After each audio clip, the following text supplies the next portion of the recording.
राधे राधे दोस्तों, आइए हमारे चैनल अलौकिक श्रद्धा में आपका स्वागत है। आज हम आपको करवा चौथ व्रत की कथा सुनाएंगे। बहुत समय पहले की बात है। एक साहूकार के 7 बेटे और उनकी एक बहन करवा थी। सभी सातों भाई अपनी बहन से बहुत प्यार करते थे, यहाँ तक कि वे अपने पहले उसे खाना खिलाते और बाद में स्वयं खाते। एक बार उनकी बहन ससुराल से मायके आई हुई थी।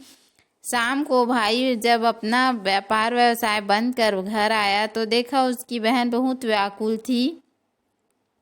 सभी भाई खाना खाने बैठे और अपनी बहन से भी खाने के लिए आग्रह करने लगे, लेकिन बहन ने बताया कि उसका निर्जला व्रत है और वह खाना सिर्फ चंद्रमा को देखकर ही खाएगी, उसे अर्घ्य देकर ही खा सकती है। चूंकि चंद्रमा अभी तक निकला नहीं था, इसलिए वह भूख प्यास से व्याकुल हो उठी थी।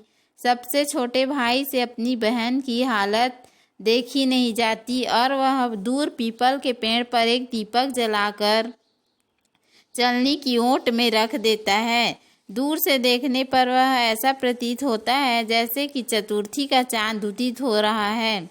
इसके बाद भाई अपनी बहन को बताता है कि चांद निकल आया है, तुम उसे अर्घ्य देने के बाद भोजन कर सकती हो।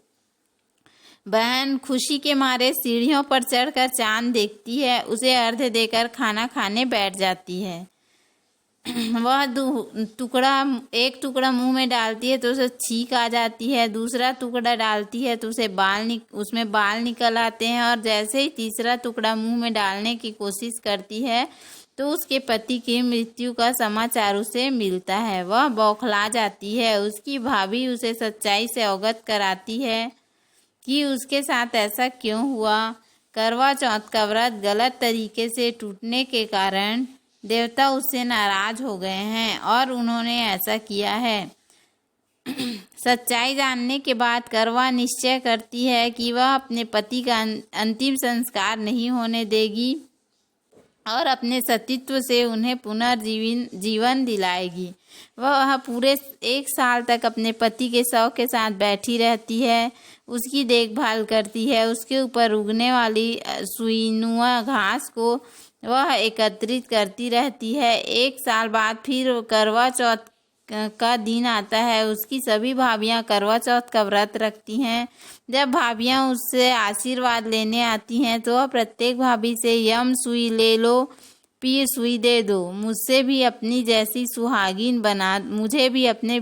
सुहागिन बना दो।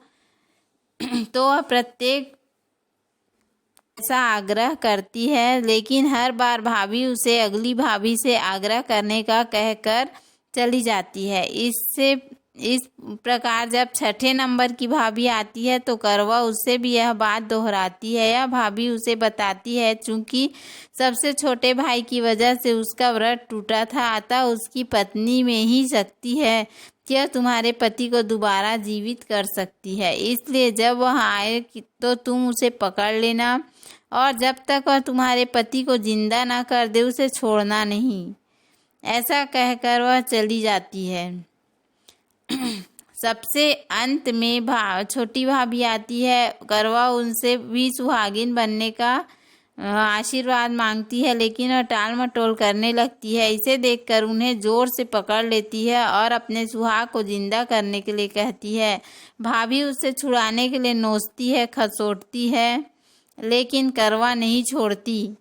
अंत में उसकी तपस्या को देख भाभी पसीज जाती है और अपनी छोटी अंगुली को चीरकर उससे अमृत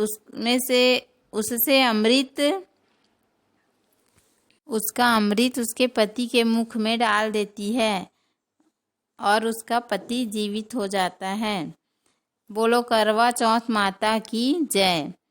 तो उम्मीद है आपको हमारा वीडियो पसंद आया होगा। यदि हमारा वीडियो पसंद आया तो वीडियो को लाइक करें, चैनल को सब्सक्राइब करें। धन्यवाद। राधे राधे।